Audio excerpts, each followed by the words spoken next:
इसी प्रकार से भगवान कृष्ण ने, कितना बल था भगवान कृष्ण में, लेकिन उन्होंने कहा कि जब तक मुझे 100 गाली नहीं दोगे ना, मारूंगा नहीं तुमको।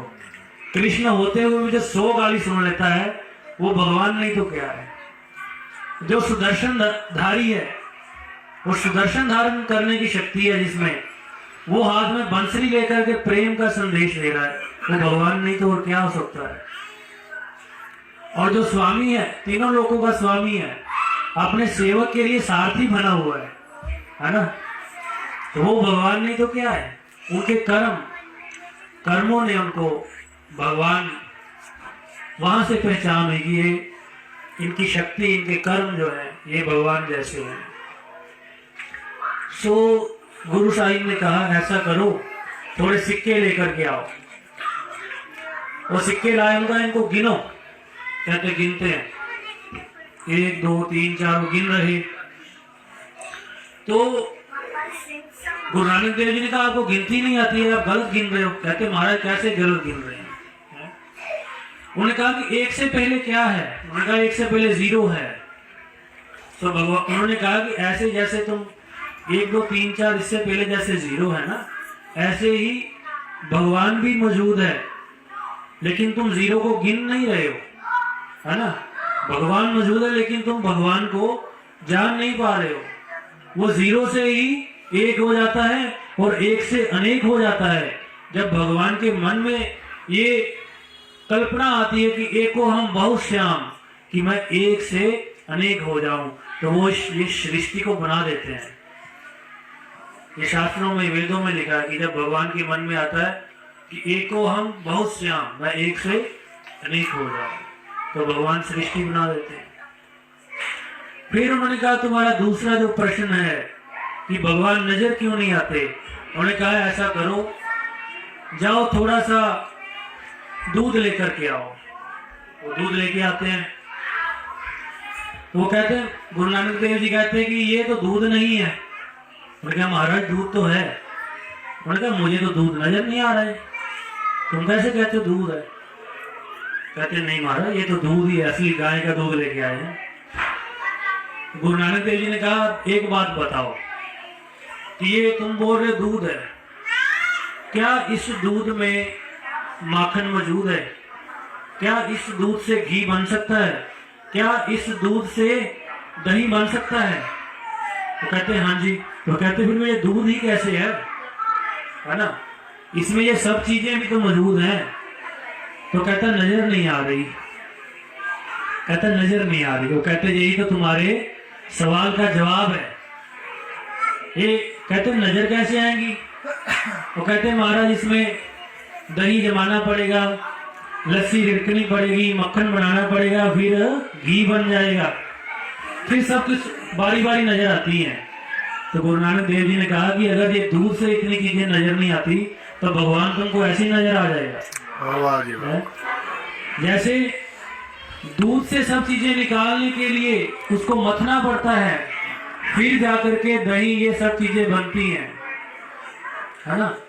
उसी प्रकार से भगवान को यदि देखना है ना, तो भगवान कण कण में व्याप्त है, लेकिन तुम्हारे अंदर जो काम क्रोध लोभ मोह ये बहुत बड़ी मात्रा में है, इन पे तुम्हारा कंट्रोल नहीं है। अहंकार तुम्हारा जो है ये तुमको भगवान दिसने नहीं देता है। जब ये सब चीजें जैसे मधानी से वो मथते हैं ना, ऐसे जब मन को मथ करके इसमें से सारी गंदगी निकाल दोगे तो भगवान भी तुमको नजर आ जाएंगे। सिंपल सी बात है। भगवान को देखने के लिए भगवान के बतलाए मार्ग पे चलो, तप करो, संयम करो, जो भगवान ने कहा है उसको मानो, अपने माँ बाप की बड़ों की सेवा करो। राजा सेटिस्फाई हो गया, खुश हो गया, उसने कहा लाओ लाओ। तो गुरु साहबान को अपने सिंहासन पे बिठाया, सीधा सिंहासन पे बिठा के चरण धोने लगा। तो गुरु महाराज ने कहा कि राजा तुमने तीसरा भी एक क्वेश्चन किया था कि भगवान करता क्या है। तो भगवान क्या करता है? उन्होंने कहा देखो अभी तुम राजा थे, मैं इधर बैठा हुआ था, ठीक है, लेकिन अब मैं तुम्हारी गद्दी पे बैठा हुआ हूँ और तुम नीचे बैठे हुए हो। अगर भगवान ये करता है ना, भगवान ये करता है, वो कर्मों के अनुसार कुछ भी कर सकता है। राजा को रंग को राजा भी बना देता है, और कर्म आपके अच्छे नहीं है तो फिर वो राजा बहुत खुश हुआ, तो बहुत उसने मान सम्मान किया। तो कहने का भाव कि भगवान जो है वो इस सृष्टि के वही उत्पादन करते हैं, वही चलाते हैं, और वही इसको अंत में खत्म कर सकते हैं। और बहुत ही हमको कीमती ये मानव चोला मिला है, मनुष्य का जो जन्म मिला है, इसको यदि प्राप्त करके मनुष्य वाला जीवन नहीं दिया तो फिर क्या होगा। आहार निद्रा भय मैथुनानि समानि चेतानि नराणाम पशूनाम ज्ञानम नराणाम अधिको विशेषो ज्ञान विहीनो पशु भी समाना। आहार निद्रा भय मैथुन, ये 4 चीजें भगवान ने इंसान में और जानवर में समान रूप से ली हुई है, ठीक है।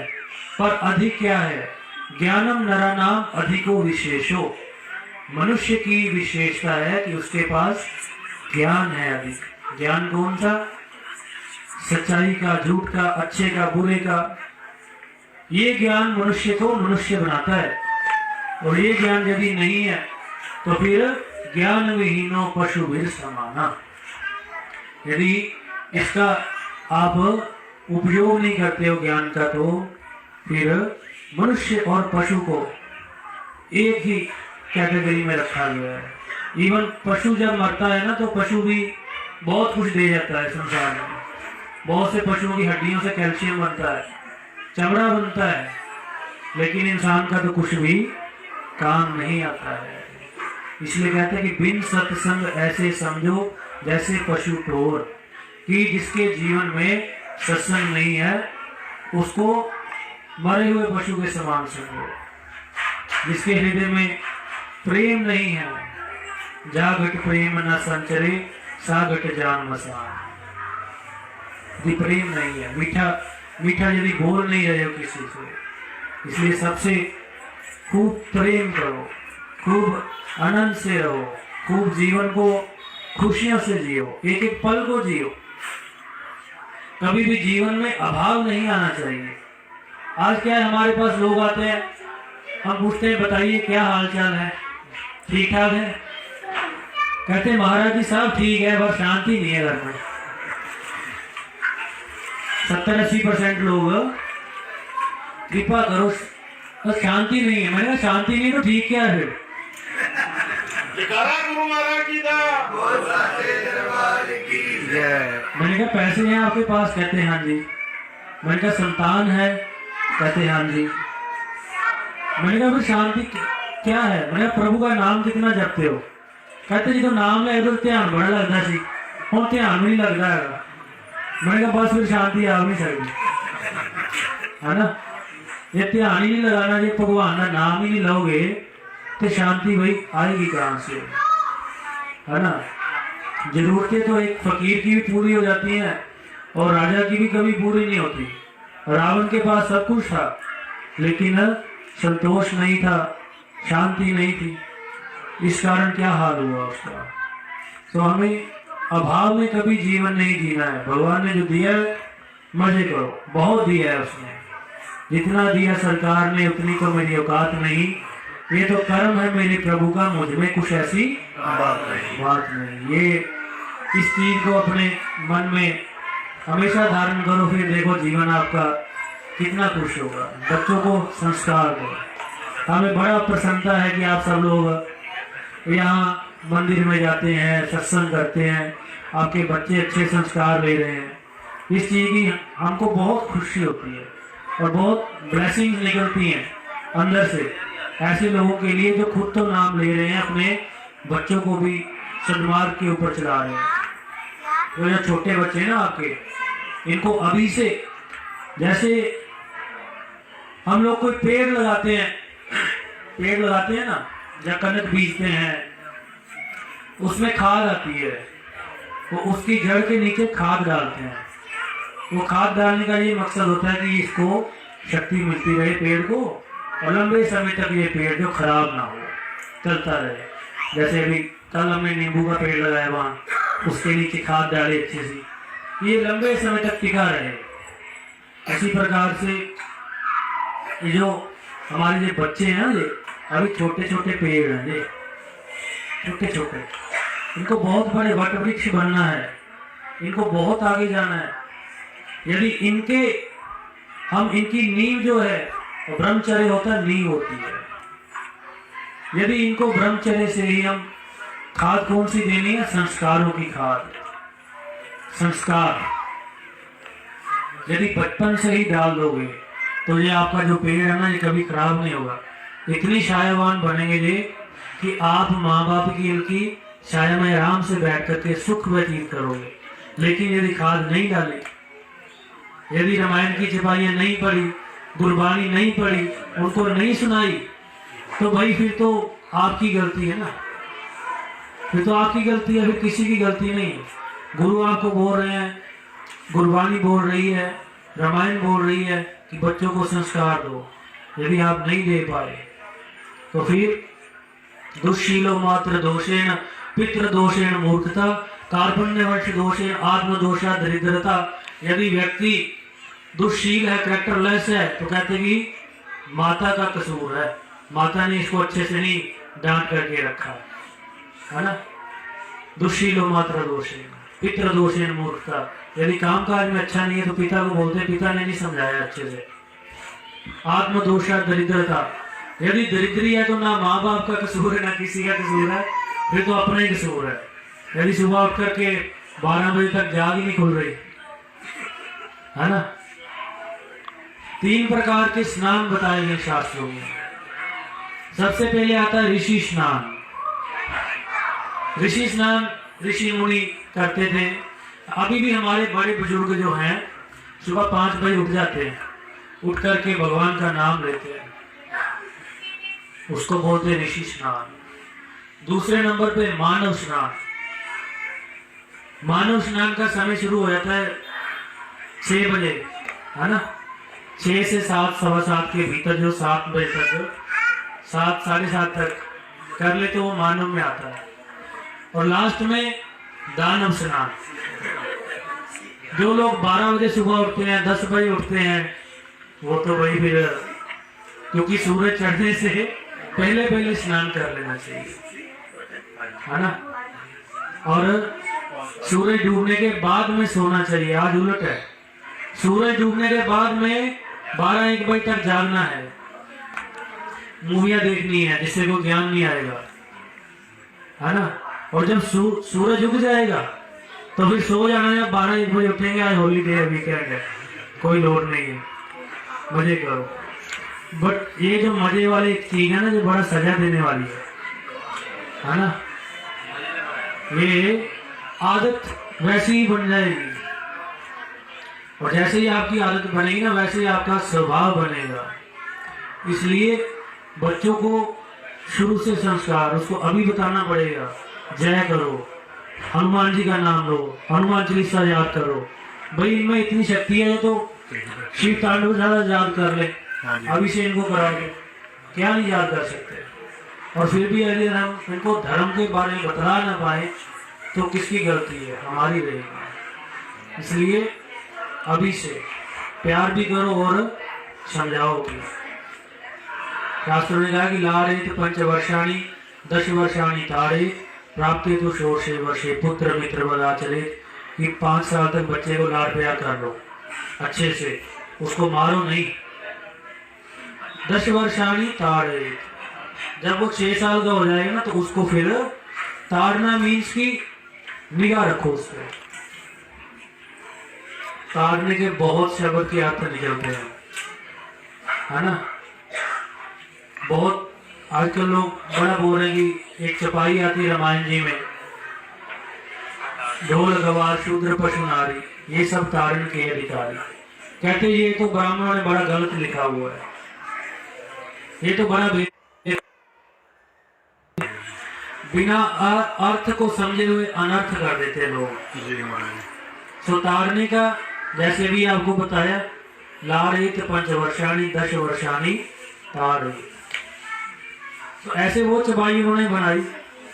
अब ढोल किसको कहा उन्होंने? बजाने वाले। चौपड़ किया होगा काम, है ना, सारा खत्म किया होगा। शूद्र, शूद्र का अर्थ था जो कि बुरे कर्म कर रहा है, उसको कहा गया उन्होंने, उसमें उसको कहा। हमारे में तो कास्ट का कोई ऐसा सिस्टम नहीं है, उनको तो हरिजन कहा गया है कि हरिजन ये भगवान के प्रिय हैं। सनातन धर्म जो है वो जन्म का नहीं है, वो कर्म का है। यदि आपने कर्म अच्छा किया है तो आपकी महानता है। नहीं तो भगवान के शबरी के जूठे वेद खा लेते। अगर भगवान ये सब जात पात मानते तो शबरी कौन थी, निषाद राय कौन था? तो शूद्र वर्ड लोगों का बनाया हुआ है। इस सनातन में बहुत छेड़छाड़ करके लड़ाइयां डालने के लिए ये सब कुछ किया कुछ लोगों ने। तो शूद्र उन्होंने कहा था जो गलत काम कर रहे वो है, ना कि कोई कास्ट है। उसमें तो हरिजन बोला जाता है। तो फिर आगे उन्होंने कहा कि पशु, पशु को भी ताड़ना ही पड़ेगा, है ना, क्योंकि उसमें वो दिमाग नहीं है। और नारी को उन्होंने कहा, नारियां भी कई बार ऐसे को लिखा है। तो वो ताड़ने का अर्थ था कि देखते रहो, जैसे आपको आप भी बोलते बड़ा मुझे ताड़ रहे थे वो लोग। गुरु महाराज जी का बोल सच्चे दरबार की जय। ऐसे बोलते ना, कैसे ताड़ रहे मुझे, पागल लोग हैं। जी जी, वो भी ताड़ एक अर्थ है, देखना। तो उसने कहा कि नारी को क्यों कहा ताड़ने के अधिकारी है? क्योंकि नारी एक ऐसी चीज है कि उसको बहुत ही सनातन धर्म में विशाल उसका जो स्थान है, वो माँ भी है, वो बहन भी है, वो बहू भी है। यत्र नारीस्तु पूज्यन्ते रमन्ते तत्र देवता। सनातन धर्म कहता है कि जहाँ नारी की पूजा होगी वहाँ देवताओं का निवास होगा। जहाँ नारी दुखी है वहाँ सारी क्रियाएं कर लो चाहे आप। यदि आपकी घरवाली दुखी है ना आपसे, तो मंदिर में जितना मर्जी ढोलकी ले जाओ, कोई फायदा नहीं होगा, क्योंकि वो भी लक्ष्मी आपके घर की है ना। उसको खुश करना बहुत जरूरी है। आपकी छोटी बच्चियां, इनके क्यों चरण धोते हैं? क्योंकि जो माता है इनका रूप है, इनके चरण धो के आशीर्वाद लिया जाता है कि वो इनका रूप है। उसी प्रकार से वो भी आपके घर की लक्ष्मी है। यदि आप उलट पुलट काम करके उनको दुखी करोगे तो घर में जो है ना वो बरकत नहीं रहती। सो उनका यदि वो अपने पिता के घर है तो पिता उसको ताड़ के रखे कि उसको प्रोटेक्ट करे, प्रोटेक्शन दे। पति के घर में तो पति उसको प्रोटेक्शन दे। पुराने समय में देखा आपने, डाकू होते थे, उठा के ले जाते थे, है ना, ये सब रियलिटी थी। इसलिए कहा कि ये सब ताड़न के अधिकारी, इनको हमेशा संभाल के रखो, दृष्टि से रखो, दृष्टि में रखो। ये सब अर्थ थे। लेकिन उसके अनर्थ लड़ाइयाँ झगड़े कराने के लिए लोग कर देते हैं। ऐसा कुछ नहीं है, सब भगवान के हैं, भगवान सबके हैं। भगवान की पूजा का अधिकार सभी को है। कभी भगवान ने ये भेदभाव, किसी संत ने ये भेदभाव नहीं डाले। ये सब राजनीति है, उसके कारण लड़ाइयाँ होती हैं, वोट बैंक हैं। तो हम सबको इस चीज़ में क्या लेना देना। चलिए वैसे बात कर रहा हूँ कि जो कुछ कहा है उसका उल्टा लोग ना ले। तो इसलिए बच्चों को जो है ना, लाड़े थे 5 वर्षाणी 10 वर्षाणी तारे प्राप्ते तु छोट। 5 साल तक प्यार, 5 के आगे 10 साल तक निगाह रखो, तार के रखो। यदि गलत कर रहा है उसको रोको, नहीं रोकोगे तो बहुत बिगड़ जाएगा। और प्राप्ते तु छोट से जब 16 साल का हो जाए तो उसको मित्र के समान रखो। आजकल सिस्टम क्या है, 16 साल तक लोग प्यार करते रहते हैं बच्चों को। 16 साल तक प्यार चलता रहता है, छोटा है बड़ा है। अब माँ मार रही हो, दादी रोक देगी, क्यों मार रही हो, करने का भी छोटा है। तो वो चीज़ जो है ना, अगर बहुत लंबे समय तक जब प्यार चलता रहता है ना, तभी बच्चे बिगड़ जाते हैं। इसलिए उनको संस्कारों की खाद, वो बाजार से मिल जाती है खाद, लेकिन संस्कारों की खाद कहीं बाजार से नहीं आएगी। आपको मेहनत करनी पड़ेगी, उसी से ही आपका भी कल्याण होगा, आपके बच्चों का भी, और आपके माता पिता, गुरु माता सभी आपसे खुश रहेंगे। तो समय का अभाव है, इसलिए इतना ही कहते हुए अपनी वाणी को यहीं पे विश्राम दिया जाएगा। बोलिए सियावर रामचंद्र महाराज की जय, डोरी राम की जय, सब संतन हरिभक्त की जय।